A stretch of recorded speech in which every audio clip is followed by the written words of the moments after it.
Hey, comic book fans, it's Rusty again with Collector Auctions, and here I am in the car. I'm getting ready to go into another show at the Annandale Firehouse, and this is in Annandale, Virginia. This is a monthly show that happens here about once every month. I don't know if it's every month, but it's basically every month of the year.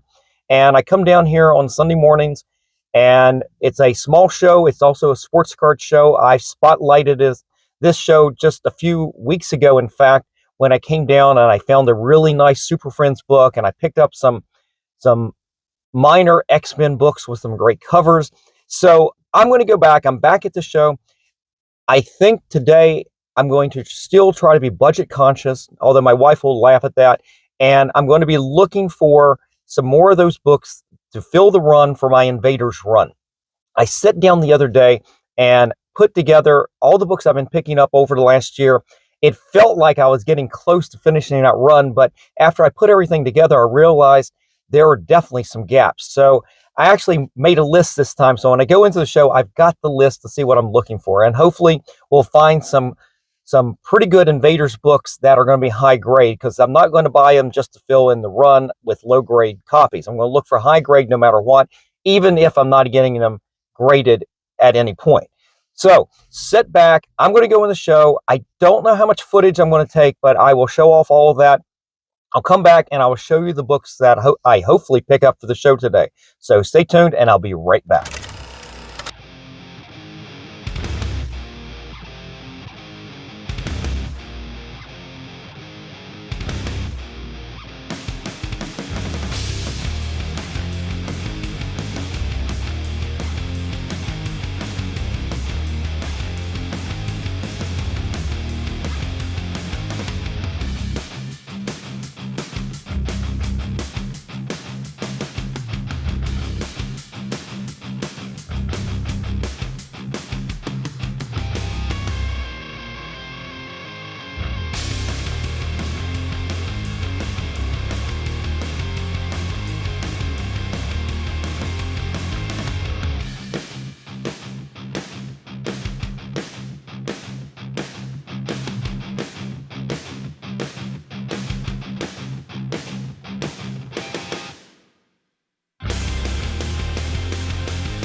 All right, guys, I just finished up here at the show in Annandale, Virginia at the Firehouse.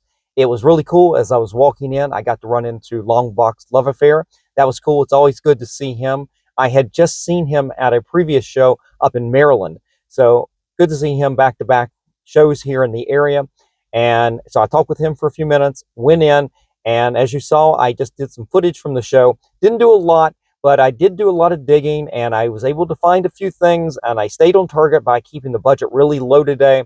So I found some books I was looking for, some minor books, and I found one key that I really just keep buying. So I'll show you that once I get back to the house. So stay tuned, and I'll be right back. A little longer than a few minutes later. All right, everybody. So I finally made it back home, and I got a chance to pull the books out, and I'm getting ready to show them to you. But let me give you my thoughts on the show. Now, just a month ago, I went to this same show down in Annandale, Virginia. And like I said, this show happens just about every month of the year. And the last show, I really blasted some of the dealers there because I felt like the prices were really overpriced. And that was not every dealer, but it just had a sense that the show was definitely just a little overpriced. And so I'm going to go back to this show, and sure enough, some of those same dealers are still there. And I've gotten to the point where, like I said before, I just go past them. I'm not really even looking, other than just to take a curious look at the wall to see if those prices are still just as high as I expect. And they are. But this show had a couple of new additions. At least one of my favorite dealers was back, and we'll get into that in a little bit. And it felt like the prices were more in line with some of the other dealers that were there. Some of the new ones, I shouldn't say new, but some of the different dealers that were there from the last show. So I was a little encouraged with that. But even so, I was going into the show just like the clandestine show that I went to just a few weeks ago. I felt like there were some really good books in the room, but my mood was, I'm still not wanting to drop a huge amount of money at the show.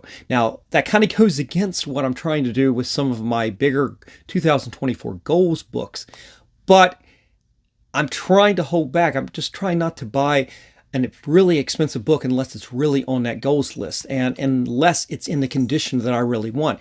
And once again, I'm in that position where I'm walking around the show, and that's the first thing I'm looking for, some of these bigger books, and I'm just not finding exactly what I want in the conditions I want. And it was not a big deal. I mean, there were a lot of great books. Go back and watch that montage, and you will see a lot of great books. But it is, what was I looking for? And when I didn't find that, then just like the last show, I'm going to revert down to something smaller that I'm working on. For example, I am working on the Invaders run and only high-grade books.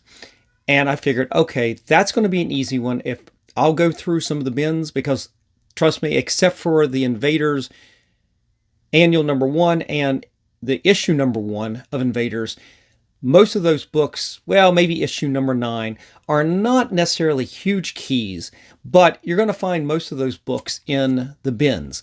So I knew I was going to have to dig a little bit. And I figured, well, if I'm digging, I'll look for some other things if it happens to pop up. Like one of the last shows I picked up an early issue of one of the Micronauts and some All-Star Squadron books that I kind of wanted to have. Who knows, I may start that as a collection too. Work on a run of All-Star Squadron. That's a really great book. But I was just going to be open to whatever I found. And I wasn't going to go deep diving for anything specific other than the Invaders, and I was going to see what else could I find.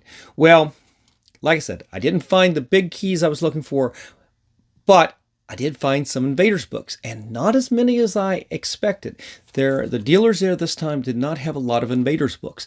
They did have issue #1. I did see a couple of the king size annual #1, and I don't need that. I don't need either one of those, although I've got multiple of the annual, but if I find a good price on issue #1, I may pick up an additional copy on that as well. The copy I have right now is really nice. But I figured, okay, let's see what we can find. And I did find some Invaders books at some various places. Didn't see much else that jumped out at me necessarily, at least smaller stuff. But like I said, I went back to one dealer that I picked up my Super Friends #1 from a month ago.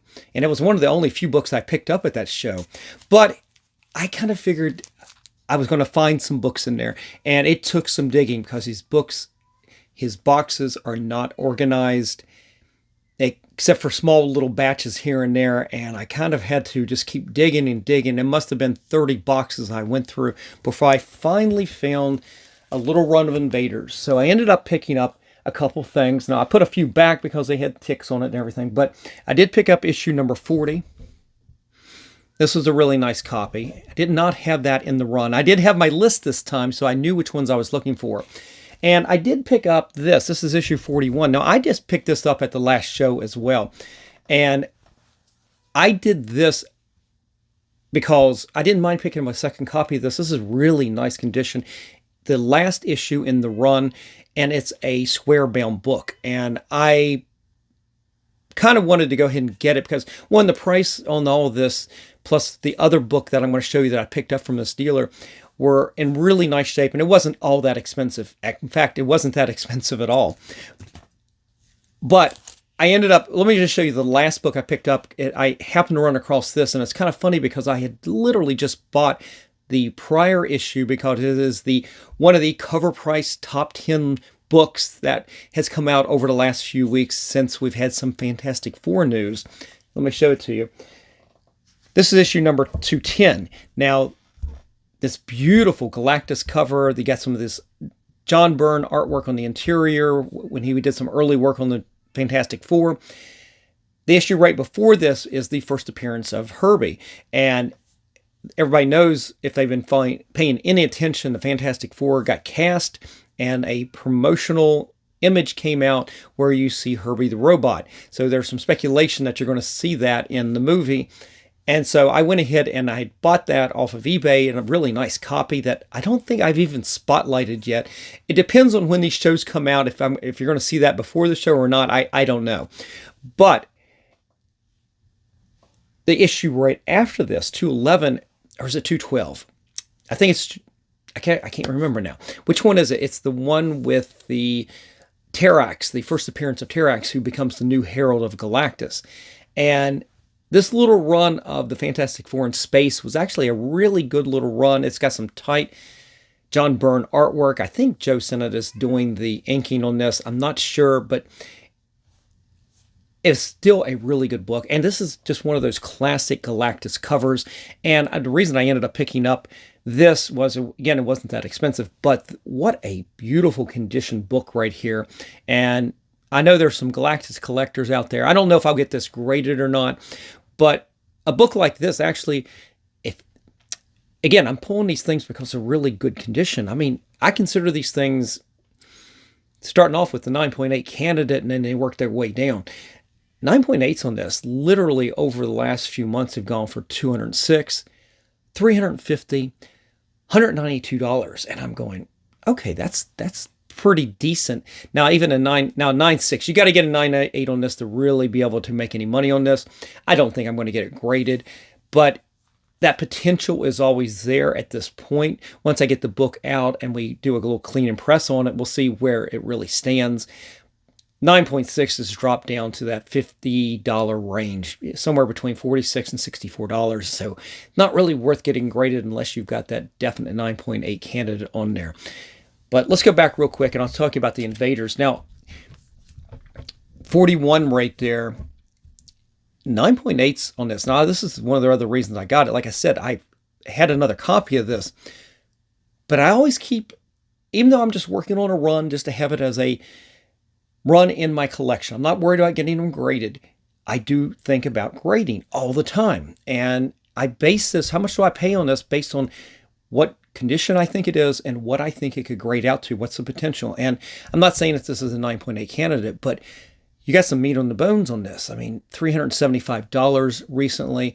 Actually, it's a huge range over the last couple of months. And I'm looking at, I've got it listed in front of me here. I mean, literally $375 down to $88. Somebody got a great deal on a 9.8 of this at $88. 9.6s then again dropped down to that $75, $53. Even somebody paid $30 for a 9.6 on this. So I'd have to be really sure on that one. And this one right here is not a key comic at all. The issue number 40. It's got a great Bear and Blood cover though. And this issue right here, 9.8. So guys, $202, but fall off the face of the earth at a 9.6. $49. These are kind of books like this that if I'd have to be just absolutely 100% sure that I think I could get that 9.8. And even that, I'd still put it into a 9.8 pre-screen if I was going to send this into CGC. So that is what I picked up from like I said, the same dealer that I picked up that Super Friends #1 from last month. So I go around the rest of the show, and as I said before, I skipped over the couple dealers that I felt were just dramatically overpriced. There were a couple of other dealers that had shown back up that hadn't been there a month ago, and had a good time looking around, looking at all the comics and everything. And again, what a great selection of comics to choose from. It you could go any direction you want. Silver Age, Golden Age, Bronze, Copper, Modern. I mean, there was one dealer, if you saw the shot, he had a whole wall of nothing but Ultimate Spider-Man #1s and Black Panther #1s. There were some other things there, but you can see he was leaning heavy into that. So being that way, I did go around to some of the other dealers that I know, and I said hi and got to socialize a little bit. But what I was really happy about was to see one of my favorite dealers there that I continue to pick up high-grade books from, and that is the Eclectic Nerd. And they had not been at this show since, I believe, December. And what was funny was, in December, when I went to the show, I wasn't feeling it. I was not feeling good. And I think I even talked about it on the show that I picked up a couple books, and I left one behind. And I was on the road traveling that particular weekend, so there was no chance to turn around and go back. And then when they didn't show up at the next show, I kind of forgot about it a little bit, but I was real upset that I had missed out on getting another copy of this. And if you saw the header graphic today, if you paid any attention at all, you know which book I'm talking about. It is a book that I cannot stop buying if I think it is that 9.8 candidate. Now, I've got a couple of these already in the shop waiting to be cleaned and pressed, but that doesn't mean that I'm going to stop until I get that really good copy. And what's nice about things these days is the prices keep coming down, so what you're paying for a raw is probably down another 30% over what I was paying for this book a year ago. So I ended up finding this right here. Again, you saw the header graphic. You know what I'm talking about. This is issue number 186 of The Avengers. I love this book. Another John Byrne classic book right here. It is the origin of the Scarlet Witch and Quicksilver, part of a 3-issue storyline. It's the middle issue, and part of the Doctor Strange Multiverse of Madness movie is based off of this book right here. And I love this book. And over the last 2 years, you know that one of my goals is to get my 9.8 on this. Now, I don't care if it's a direct version like this or a newsstand. It doesn't bother me at all. I mean, this is from 79. So not going to have a lot. There's going to be plenty of directs, but there's going to be plenty of newsstands too. So I don't really care one way or the other on that. But 9.8s on this literally have been going for $450, $320, $320 was twice, actually. And I'll be honest with you, I don't want to just go out there and spend the money on that like that. I think that's still probably overpriced, but if I was selling, that'd be pretty good. But I'm not going to go out there and buy it. I did that on my Fantastic Four 244 because I had really gone deep into trying to find a raw version and trying to get it graded, and I never could get it to a 9. The best I could ever do was a couple of 9.6s, a lot of 9.4s, and some other disappointments though. And this book here, I haven't gone quite as heavy on it, but I continue, as I said, pick up really high grade copies of this book, and I just love it. I mean, obviously the shine has come off of the MCU, and a lot of people may not have liked Multiverse of Madness. I liked it a lot. And I liked how it leaned on this book more so than a lot of other comics. Seems like these days, a lot of the MCU, they may have read the comics at some point, but it's not based on the comics, any particular comics, as much as I've seen on this one in recent years. So I'm still a fan of this book. I still continue to pick it up. And the guys at the Eclectic Nerd basically said when they always try to have this comic in their collection, because they know I'm going to pick it up, and it's true. And in December when I was there, I saw the book, I put it back. In fact, I think they had 2. One was in a newer batch of books, and it has a horrible dog ear. Otherwise, it's really nice. But this one was really spectacular looking. And when I failed to get it at the show in December, I was kicking myself. But luckily, it was still there, and the guys gave me a good deal on it, and I was super happy to pick up yet another copy. So thank you guys.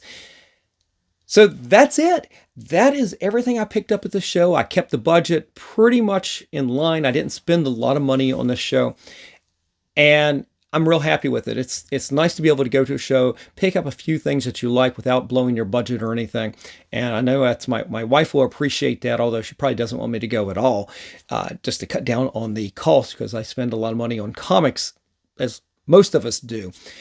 But I look at these books, some of them are for the PC and some of them are for possible resale. So I try to keep the collection being really nice. So when I pass this down to my daughter and she has to liquidate these things, because I know she's not going to keep a lot of the, although she'll probably go into and try to find every Harley Quinn book I've got and try to keep those. Everything else is going to go. So I definitely try to have a high condition collection for her, for me, so it'll pass down and have some value later on, even if it's graded or not graded. So couldn't be happier again getting this book, as well as a couple more Invaders books. Only one off of my checklist, but we'll continue working on that in the future. So I hope you guys enjoyed the show today and enjoyed some of the footage that I shot at the Annandale Firehouse. If you guys get a chance, definitely check them out.